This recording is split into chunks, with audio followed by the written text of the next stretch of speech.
What's going on, everybody? So a while back, I found this jack on the side of the road, and I was like, "Oh, that's cool. I could paint on that," So I figured I'd break it down, clean it all up. It turned out to be a lot more in depth than what I was expecting, and I ran into a couple problems along the way. So it didn't come out as well as I hoped. But instead of just like squirreling away my failures, I figure I still show y'all. We all can learn from my failures. You decide to do it. You don't have to repeat my mistakes. Um, First things first, I just broke everything apart, and then the more I took it apart, the more I realized it came apart.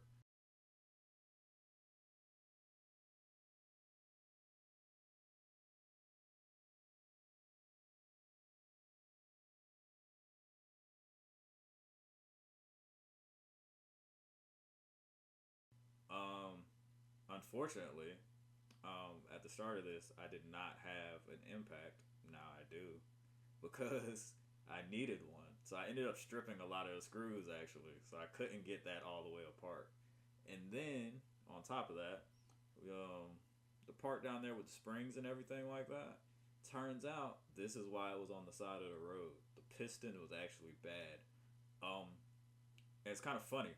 I didn't know how important that was until I actually put the whole thing back together. And I was all excited. And I stood on it, after I jacked it up to test it and it worked. But I went to jack up my car and it kept losing pressure. And that's why. So now I have to take it apart again. Not all the way this time, but enough to repair the little pistons. But I gotta go hit a couple Ubers first because I'm all tapped out on funds for that. Which I guess is a good time to plug. If you'd like to, help contribute to these projects I do, uh, you can cash at me at GoPeon. But bigger than that, like what helps even more than that is like the money's cool, honestly, but I know how to make money. I'm not worried about that. What I really want to do is be able to do this all the time. Like this is what I love to do. I love to figure out how things work, you know, and then customize them. So if you want to support that, what really helps more than funds, because I mean, is money important? Yes, we need to eat, live, yada yada. But eyes on what I'm doing is what's really important to me. I need people to see it so they can see what I see. Like, I have a vision, but I need to share it. So, subscribe and share, man. That's what I really want. Subscribe and share if you like. Thank you. Back to the video. So, after I got everything broken down, I had to clean it all up and just shop rags and alcohol. That's the best way to do it. I wanted to clean it as best I could before I started sanding everything because if you ever worked in a shop, like when you start sanding and everything's all greasy and everything, it's a pain to get everything sanded properly. It just smears and you got sludge and a lot of stuff I just didn't want to deal with. So cleaned everything before I sanded it. Then first pass over this was with a wire wheel actually, because I had every intention of doing this as good as possible. Like even though you're at home, you can't always do everything like you're in a shop. You should still try and do it as best you can. So after the wire wheel, I went over it with 80 grit, and there's this nasty gash. I don't know how that happened. Like I don't know. I'm curious to know what the person did to this jack, like to be able to force it to the side to where it obviously like gouged a piece of itself. Maybe I don't know. It must have happened actually when they blew that piston. I'm guessing that's what did it. Hopefully, they had their car on jack stands. Wasn't any blood on it, so I guess they had their car on jack stands.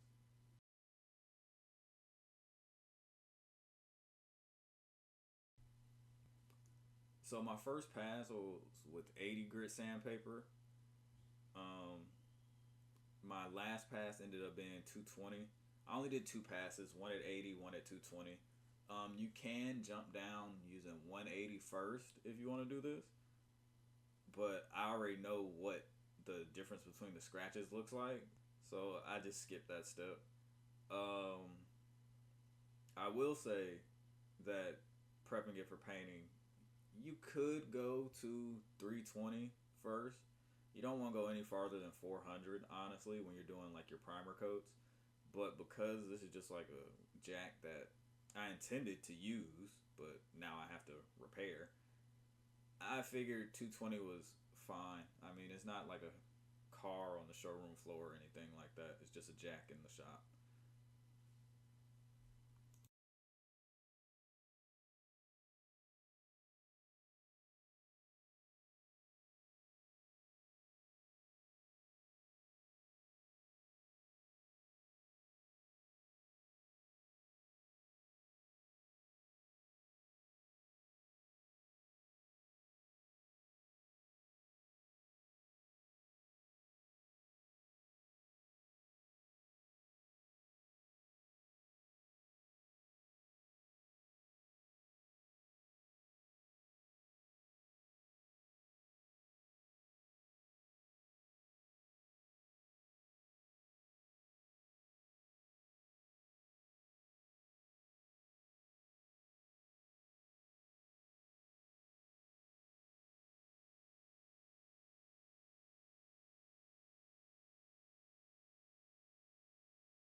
So after cleaning everything, I have this portable shower for like when you go camping that I use as a spray booth.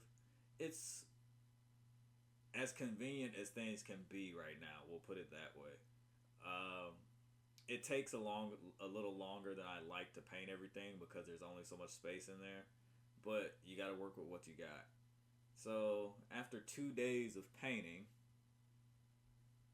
we were ready to put everything back together.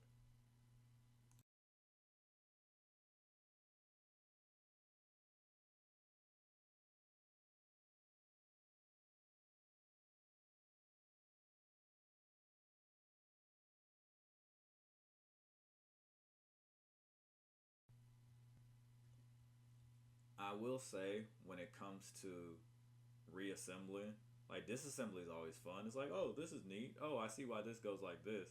But then by the time you get back to being ready to put everything back together after you've done everything, it's a little foggy up there.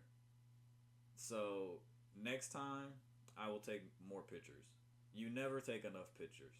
Also, that ring I'm putting on, I don't know what those rings are called. I'm gonna call them horseshoes.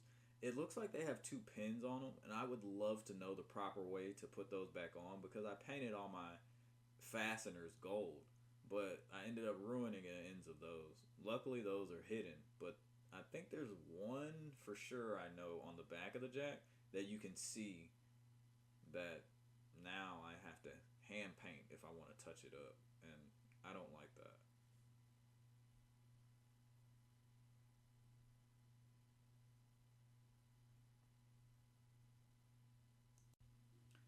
So while I was painting, I also went ahead and designed a sticker to throw on the side because that's basically the whole reason I started this was trying to figure out how to incorporate the art.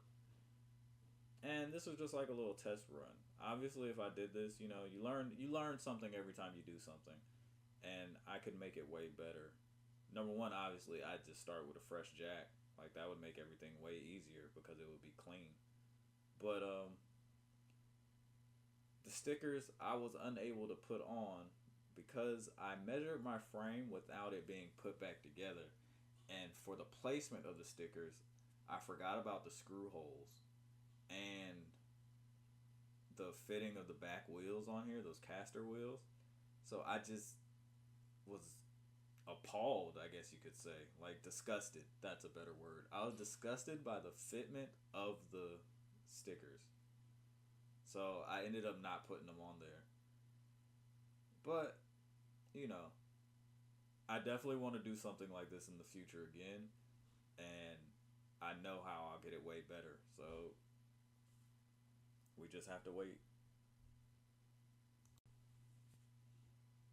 It's so funny at looking at this now as I screw that in, like how obvious the piston problem was. I had already identified it, but like I said, I know zero about hydraulics, and I didn't understand how important it is for that other piston to be working properly. I figured, oh, one piston should still work, and it should be enough to allow me to do what I need to do.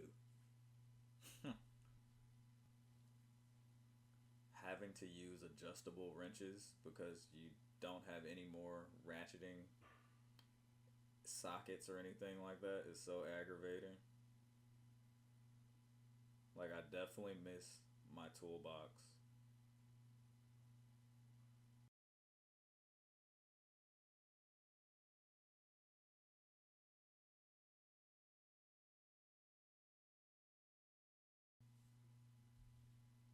Now, just to refill it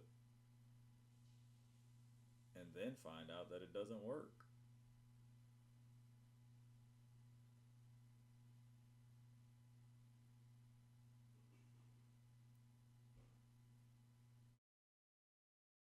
So, this is where I stopped the project because I found out that the jack didn't work. And I hadn't set up my camera or anything. Just know that it doesn't work. But next time, we will do a project that's a bit more manageable. So we're gonna start a little smaller. If you liked what you've seen here and you want to help support, go ahead, drop a like, drop a comment. You can laugh at me because it is funny. Now that I'm finished working on it, it's hilarious. I'm not gonna lie, it's hilarious. But it wasn't at the time. Um, yeah. But share, subscribe, and I'll catch y'all another time.